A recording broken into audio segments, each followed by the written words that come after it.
Hi friends, இன்னைக்கு நம்ம இந்த வீடியோவில் ஒரு அருமையான லஞ்ச் பாக்ஸ் ரெசிபி தான் பார்க்க போகிறோம். வெண்டைக்காய் சாதம். இதை பச்சரிசி சாதத்துலேயும் பண்ணலாம். அது மட்டும் இல்லாமல் நீங்கள் எப்பயும் வடிக்கிற சாதத்துலேயும் கூட பண்ணலாம். பாஸ்மதி ரைஸ்லேயும் செய்யலாம். ரொம்ப அருமையாக இருக்கும். இந்த சாதத்தை எப்படி செய்யுங்க பார்ப்போம். வாங்க வீடியோக்குள்ளார போகலாம். இப்போ ஸ்டவ்வில் ஒரு கடாய் வச்சு அதில் 2 டேபிள் ஸ்பூன் எண்ணெய் ஊற்றிக்கலாம். எண்ணெய் சூடானதும் ஒரு 1/4 கிலோ வெண்டைக்காவை இந்த மாதிரி கட் பண்ணி வச்சிருக்கேன். இந்த அளவுக்கு திக்னஸ்க்கு கட் பண்ணிக்கோங்க. பண்ணிட்டு இதை போட்டுக்கலாம். போட்டு இதை நல்லா வதக்கி விட்டுக்குவோம். இதில் நான் ஒரு டீஸ்பூன் உப்பு போட்டுக்கிறேன். போட்டு நல்லா மிக்ஸ் பண்ணிடுவோம். மிக்ஸ் பண்ணிட்டு அடுப்பை சிம்மில் வச்சுட்டு இதை மூடி நம்ம வேக வைப்போம். வேகட்டும். தண்ணி எல்லாம் ஊற்றியா வேணாம். தண்ணி ஊற்றினீங்கன்னா வெண்டைக்காய் பிசுப்பாயிடும். அதனால தண்ணி ஊற்றாதீங்க. இப்போ திறந்து ஒரு தடவை நல்லா கிளறி விட்டுக்குவோம். அப்பப்போ திறந்து கிளறி விட்டுக்கோங்க. திருப்பி மூடி வச்சுக்குவோம். இப்போ திறந்து பார்ப்போம். திறந்துட்டு நல்லா வதக்கி விடுவோம். வெண்டைக்காய் நல்லா ஓரளவுக்கு வெந்து இருக்கு பாருங்க. ஒரு 5 நிமிஷம் அப்படியே இருக்கட்டும். இப்போ நல்லா வெண்டைக்காயில பிசு தன்மையெல்லாம் போய் நல்லா வதங்கி வெண்டைக்காய் முக்கால்வாசி வெந்துருச்சு. இப்போ இந்த வெண்டைக்காவை நம்ம ஒரு பிளேட்ல எடுத்துக்குவோம். இப்போ வெண்டைக்காய் வதக்குன அதே கடாயில் ஒரு டேபிள் ஸ்பூன் எண்ணெய் ஊற்றிக்கலாம். ஊற்றி சூடானதும் நான் ஒரு பெரிய வெங்காயத்தை பொடியாக கட் பண்ணியிருக்கேன். அதை போட்டுக்கலாம். அது கூட கொஞ்சம் கறிவேப்பிலை, ஒரு பச்சை மிளகாய் போட்டு நல்லா வதக்கி விடுவோம். வெங்காயம் நல்லா வதங்கினதும் நான் ஒரு 2 சின்ன தக்காளி எடுத்து பொடியை கட் பண்ணியிருக்கேன். அதை போட்டுக்கலாம். போட்டு தக்காளி நல்லா வதங்கி வரட்டும். நல்லா மசிஞ்ச மாதிரி வதங்கணும்.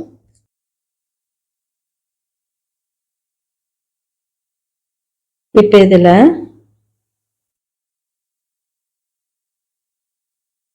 ஒரு 1/2 டீஸ்பூன் உப்பு போட்டுக்கலாம். உப்பு பார்த்து போட்டுக்கோங்க. ஏற்கனவே வெண்டைக்காய் வதக்கிறப்போ 1 டீஸ்பூன் போட்டிருக்கோம். அப்புறம் ஒரு 1/4 டீஸ்பூன் மஞ்சள்தூள் போட்டு நல்லா வதக்கி விட்டுக்குவோம். இதை சிம்மில் வச்சு மூடி ஒரு 5 நிமிஷம் இருக்கட்டும். இப்போ திறந்து பார்ப்போம். நல்லா தக்காளி மசிஞ்சு வந்திருக்கு. இதை நல்லா கிளறி விட்டுக்கிட்டு இதில் 1 டீஸ்பூன் இஞ்சி பூண்டு விழுது போட்டுக்கலாம். போட்டு இஞ்சி பூண்டோட பச்சை வாசனை போகிற வரைக்கும் வதக்கிக்குவோம்.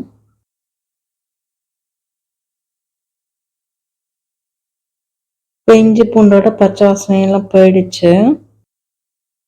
இதில் ஒரு 1/2 டீஸ்பூன் கரம் மசாலா தூள் போட்டுக்கலாம். அப்புறம் 1 டீஸ்பூன் மிளகாய் தூள்,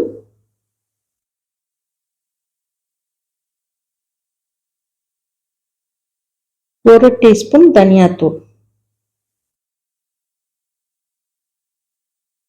போட்டு இது எல்லாத்தையும் நல்லா கலந்து விட்டுக்குவோம். போட்டு இதில் 1/4 டம்ளர் தண்ணி ஊற்றி நல்லா மிக்ஸ் பண்ணிக்குவோம். இப்போ இதை 5 நிமிஷம் மூடி வைப்போம். மசாலாவோட பச்சை வாசனை போடுற வரைக்கும். இப்போ திறந்து பார்ப்போம். மசாலாவோட பச்சை வாசனையெல்லாம் போயிடுச்சு. இதை நல்லா வதக்கி விட்டுக்குவோம். வதக்கி விட்டு நம்ம வறுத்து வச்ச இந்த வெண்டைக்காவை இதில் போட்டுக்குவோம். போட்டு நல்லா கலந்து விட்டுக்குவோம். கலந்துட்டு ஒரு 5 நிமிஷம் அப்படியே இருக்கட்டும். நான் ஒரு 2 கப்பு வடித்த சாதம் எடுத்து வச்சிருக்கேன். அதை நல்லா ஆற வச்சு வச்சிருக்கேன். நல்லா உதிரியாக வடித்து அதை இதில் போட்டுக்குவோம். ஊற்று விட்டு போட்டுக்குவோம்.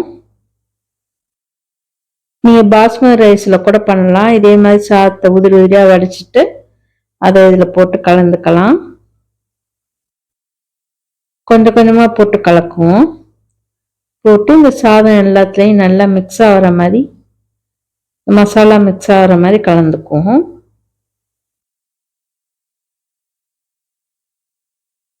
இப்போ மீதி இருக்க சாதத்தையும் போட்டாச்சு. போட்டு நல்லா மிக்ஸ் பண்ணி விடுங்க. போட்டு இது மேலே கொஞ்சம் நெய் கூட ஊற்றிக்கலாம் நீங்கள். போட்டு கடைசியாக இதில் கொஞ்சம் கொத்தமல்லி தழை தூக்குவோம். தூவிட்டு இதை நல்லா மிக்ஸ் பண்ணி விட்டுக்குவோம். இதை ஒரு 2 நிமிஷம் மூடி வைப்போம்.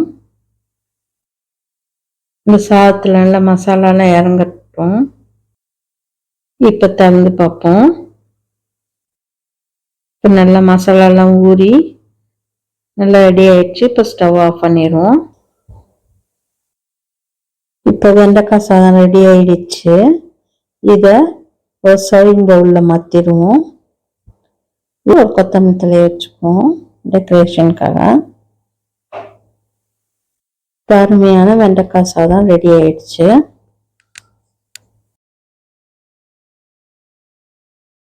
இப்போ அருமையான வெண்டைக்காய் சாதம் ரெடி ஆயிடுச்சு. இதை ஸ்கூலுக்கு, காலேஜுக்கு, ஆஃபீஸ்க்கு கொண்டு போகலாம். இது ஒரு அருமையான லஞ்ச் பாக்ஸ் ரெசிபி. இதை நீங்கள் செஞ்சு பாருங்கள். செஞ்சு பார்த்துட்டு இந்த வீடியோ பிடிச்சிருந்தா லைக் பண்ணுங்கள், கமெண்ட் பண்ணுங்கள், ஷேர் பண்ணுங்கள். அப்படியே எங்கள் சேனலை சப்ஸ்கிரைப் பண்ணுங்கள். மறக்காமல் பெல் ஐக்கானை கிளிக் பண்ணுங்கள். அப்போ தான் எங்களோட ஒவ்வொரு வீடியோவும் உங்களுக்கு நோட்டிஃபிகேஷனாக வந்து சேரும். Thank you friends.